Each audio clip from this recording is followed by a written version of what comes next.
Do you want to know how to help your teen with depression?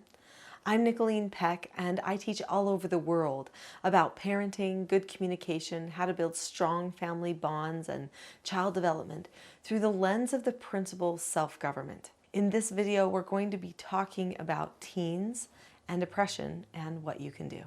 In this video, we're going to be talking about depression, what that feels like for a teen in case you haven't experienced it yourself before, and then what steps you can take to help your teen maybe deal with or even get out of a little bit of that depression.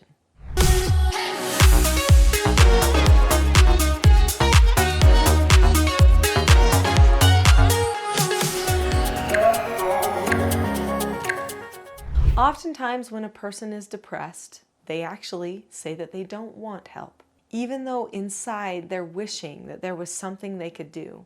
They want personal empowerment, but they're feeling completely disempowered. They know that if somebody else handles their problem for them, it won't fulfill that need that they have to know that they were able to conquer their own problems. Now, there is a difference between clinical depression and situational depression. Every person at one point or another is going to experience situational depression. It may start with loneliness, loss, sorrow, those types of things. But there is clinical depression, which doesn't seem like it has a root of a beginning. It just happens. Life seems not happy. For some reason, the outlook is bleak, maybe even dark and hopeless. A person feels like they don't want to take any steps forward anymore.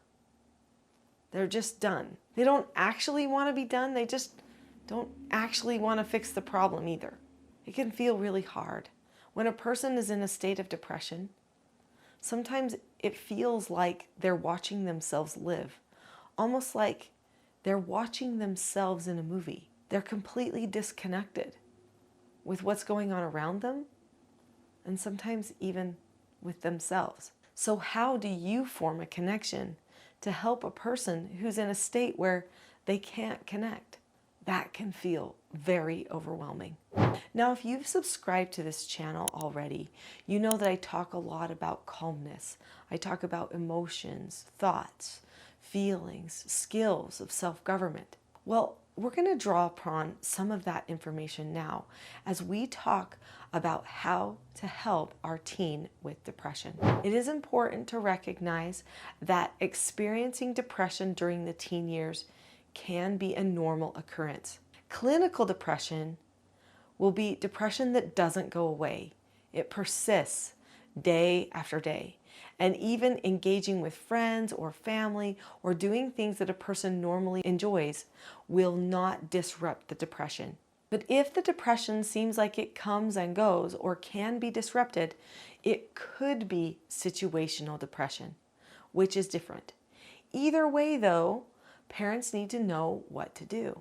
One of the first things that you can do is don't take it personal and don't be overly concerned. If your teen feels like you are overly concerned, they might even go into a deeper depression. They might even feel like something for sure is wrong with them because they're sure something probably is. Something doesn't feel right. One of the best things that you can do is make sure that you invite the teen to do things with you. Maybe even ask them for help. If they happen to be the type of person that's an obliger, they like to help out other people even if they don't feel good, this could disrupt their depression pattern for a moment and help them get some much needed exercise and movement, even some feelings of productivity in a day where they wish they could just stay in bed. And I do know sometimes they just want to stay in bed, but we can't let them get stuck like that. In fact, using the skill following instructions may be necessary. If your teen knows the skill for how to follow instructions already, which is a 5-step process, then you can say, it's an instruction that you need to get out of the bed. And if not, then you go to the correction. Possibly even have to do the rule of 3 if necessary. But hopefully your teen will just respond to the pre-teach to follow that initial instruction and get moving even if they don't want to.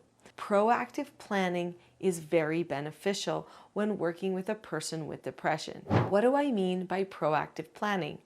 Well, I always believe in bringing something into the light, especially when someone is carrying a lot of darkness. It's important that you don't beat around the bush.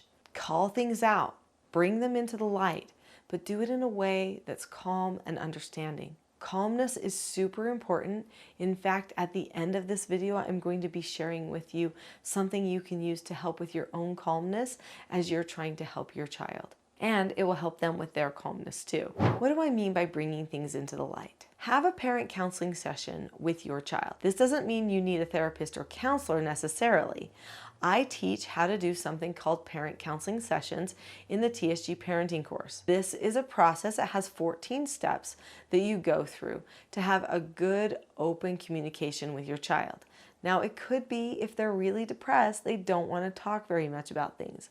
That's okay. This is a very patient type of communication where you assess what's going on with the child or with a certain circumstance, and then you bring the facts or the truths into the light and then come up with a problem-solving plan. So you might say something like, I've noticed lately you've been kind of down, and maybe you're experiencing a little bit of depression. So just name it.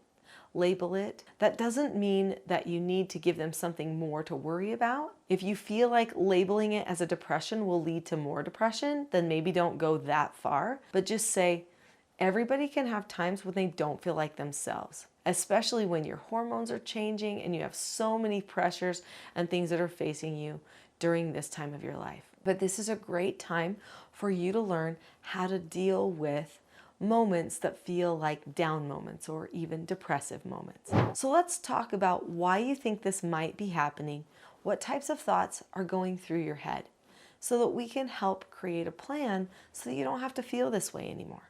This is where they have to open up and talk about why they think it is happening. If they say, I don't even know why it's happening, I just feel like this. This might give you an indicator that their depression is a little bit more static and could be a clinical type of depression. Maybe. Don't you go diagnosing your child. Just help them make plans, if you can, to get through this moment. And you'll see over time if it does seem to be something that you need a little extra help for. So whether you have a situational depression or a clinical depression, let's talk about some steps that you can take. Number one, have a parent counseling session. Talk about what's going on, see if you can get them to come up with what types of thoughts and things that they're having in their heads. Then start creating a plan. This plan should be measurable, quantifiable. That means it needs to have baby steps to it. Baby steps are very important. Depressed people do not respond well to really long-term vision. Now, I know that that's difficult for some people who are part of this channel. If you've subscribed to this channel, then you know I talk about creating vision, especially family vision and vision for relationships. But a depressed person usually needs to see a light at the end of the tunnel before they get to full vision. They need to see, okay, I can take a step forward and be okay. I can take another step forward and be okay. I'm doing something, now I can feel like it's safe to plan further ahead in the future, okay? So we're not gonna do big long-term planning, it's gonna be short-term planning. We're gonna say, well, maybe if we wanna feel a little bit better by the end of today, what should we do? Well, by the end of today, that means we have to make a step for something we've got to do today. We've got to maybe go outside, because being outside, getting a little bit of exercise is really beneficial for helping with depression. Another thing might be doing a little bit of service for another person, taking on a project or spending a little bit of time working with someone on a project. These could all be beneficial, such as cooking together in a kitchen, making a dessert or a treat to take to a person. These could be very simple things that you could do that might bring light to another person. And when you are having these wonderful moments, do not bring up the depression. Talk about regular life. Let them see that they can discuss regular life. They need to have proof. Then make a plan for the next day. Then start making a plan for the week. Let's make a social plan. Let's make a personal plan. So let's have a goal for social, a goal for personal. Now in the TSG parenting course, I talk about having parent mentoring meetings with your children on a weekly basis. These are going to be very beneficial if you are working with a child that is struggling with depression, because each week you might talk about new thought patterns that they can introduce, new goals or plans that they can work towards socially, individually, spiritually, that can help with that depression. And let's talk really quickly about the spiritual. I'm not going to go into great detail here, but I don't feel like I do the topic justice of helping a child with their depression unless I bring in a little bit of the spiritual. Now I know that people that struggle with clinical depression sometimes even say that the spiritual or focusing on the spiritual doesn't help. But the majority of the people that I know that have struggled with even clinical depression, even very, very chronic depression, have said that knowing that there is a God, knowing that there is someone that they can turn to, knowing that there's someone watching over them, even in the moments when no one is there, brings them a little bit of peace, a little bit of hope, if they can remind themselves of that. Telling yourself good things is a very powerful thing that you can do. And saying, no, somebody does care. God cares. He's watching over me. His angels know what I'm doing. They will help me. I can feel them. I can listen for them. Those types of hopeful thoughts can really help a person. If a person is in darkness, don't we bring in light? And that's what faith and spirituality are all about. We've just touched the tip of the iceberg here. There's more that you can learn, and I think a good first step might be learning about calmness for you and for your child. I have a free gift for you. It is a Calm Parenting Toolkit. That Calm Parenting Toolkit can be accessed in the description below this video. And right now it is completely free. If you go to teachselfgov.com/toolkit, then you can find the Calm Parenting Toolkit today. It will give you 10 tools that you and your child can use to help yourselves become more calm in those stressful, maybe depressive moments.